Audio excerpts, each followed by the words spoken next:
My role as a registered dietitian is to help our students navigate the meal plans. A lot of what I do is student-facing. I get to just interact with students a lot, which is the best. My name is Julia Wang, and I graduated from Yale College this past May with the class of 2024. My name is Professor Hobart. I'm Kanaka Maoli, Native Hawaiian, and I'm an assistant professor of Native and Indigenous Studies in the program in Ethnicity, Race, and Migration here at Yale.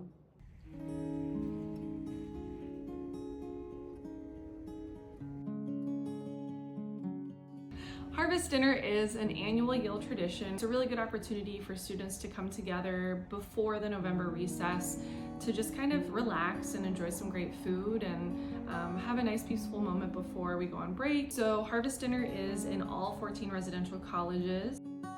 It's just this really fun feeling. I would say that this year Harvest Dinner felt really celebratory and really relaxed. It was just a good vibe overall, and the food was delicious.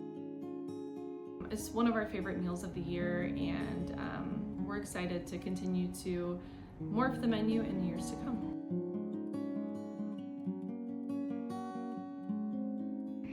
At Yale, I majored in molecular, cellular, and developmental biology and was part of the Education Studies Scholars Program. So throughout my time at Yale, I was putting my interest in biology and education together, thinking a lot about science education, specifically anti-racist science education. A common topic is indigenous ways of knowing, and so I was thinking about indigeneity and traditional ecological knowledge, but I had never formally studied it. So, in the fall of my senior year, I decided to take a class in ethnicity, race, and migration called Indigenous Food Sovereignty, taught by Professor Hobart. It was an amazing class. Part of our learning took part on the Yale farm, where we got to get our hands dirty and work with the plants and knowledge systems we were reading about in scholarly literature and discussing in class. For our final project, we had to do something creative with indigeneity and food, a super broad assignment. So for my final project, I decided to reimagine a Thanksgiving harvest dinner in the dining halls of Yale that would represent and celebrate the indigenous food waves of the people on whose land Yale occupies.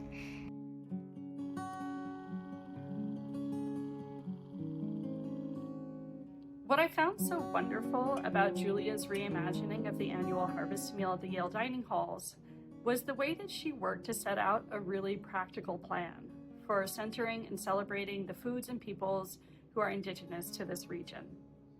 And I knew that in the right hands, some of her ideas might actually get implemented. After I turned in the project, Professor Hobart commented that it would be cool if we could actually try to get it implemented in Yale dining halls. I didn't think it would get to the right people, but I'm so happy it did. This year, Yale has incorporated one aspect of my menu: salmon. Julia's paper came across my desk, and I shared it out with my team because it was incredible. She did a lot of really great work, a lot of research, and she figured out how to translate that onto a menu in our dining halls. Which is the hardest piece. We have a lot of great ideas. There's a lot of things you see out in the world, out in restaurants, but to translate it on the scale and for our student body and in our dining halls, it's just a challenge. So it was a very thoughtfully written paper, and it was just beautifully done and really exciting. We tried to figure out some ways that we could implement some of her ideas on our harvest menu this year. She had a recipe for salmon with huckleberry glaze. And she noted here in the paper that the Housatonic River featured the southernmost annual run of Atlantic salmon, which I didn't know. The dish is brightened with huckleberry glaze that introduces people to native and unfamiliar berries.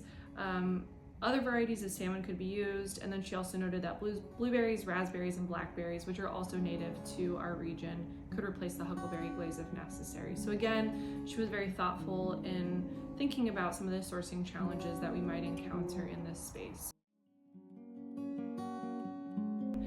Our sourcing team was able to figure out the salmon piece. The huckleberries were a challenge, so we decided to use blueberries in this dish, which again, they are native to the region, so that was a really good solution. So sourcing took a look at it. They figured out what salmon we could source, what blueberries we could source, and then we introduced it on the menu. So when we introduce something on the menu, I also review it for allergens. I try to make sure it's accessible.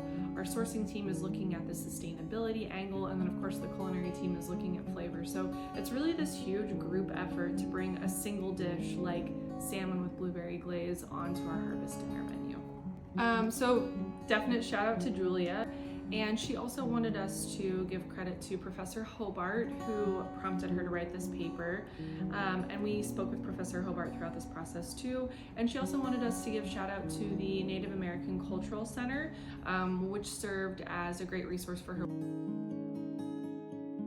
In creating my project, my hope was to write a proposal that was practical and could, in theory, be implemented as a harvest dinner in all 14 of Yale's dining halls. My hope was to turn Yale's Thanksgiving celebration into one of reciprocity and community learning, removing it from its colonist roots and centering the act of Thanksgiving for human and non-human communities in the land Yale occupies. I wanted Yaleys to think about the place that they are living, the people who first called it home, and to invite them into a more thoughtful and deeper engagement with Thanksgiving. At first, I had hoped to highlight specific dishes and attribute them to specific tribes to avoid treating indigenous peoples as a monolith. However, I found that research and documentation about specific nations' foodways was limited, so I shifted my strategy to focus on native and seasonal ingredients instead, like salmon.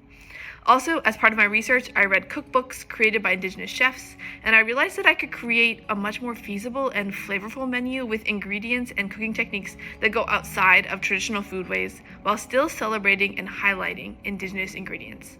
In fact, in hindsight, I believe that going beyond the strictly traditional and recognizing native chefs' abilities to iterate and innovate their cuisine recognizes that indigenous people are not objects of the past, but living and evolving members of the present.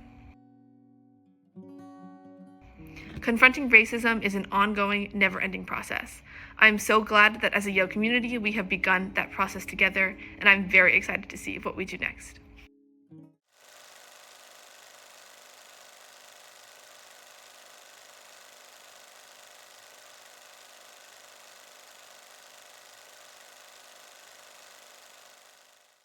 I want to express such a huge note of appreciation to the amazing team at Yale Dining Services who work to keep us all fed so tirelessly and so well. Most people don't have a full sense of how much teamwork, collaboration, and planning it takes to add a menu item for an institution of this size. I am so grateful for their willingness to support efforts towards a deeper engagement with Indigenous foodways and the support that they continue to offer the Native community here on campus.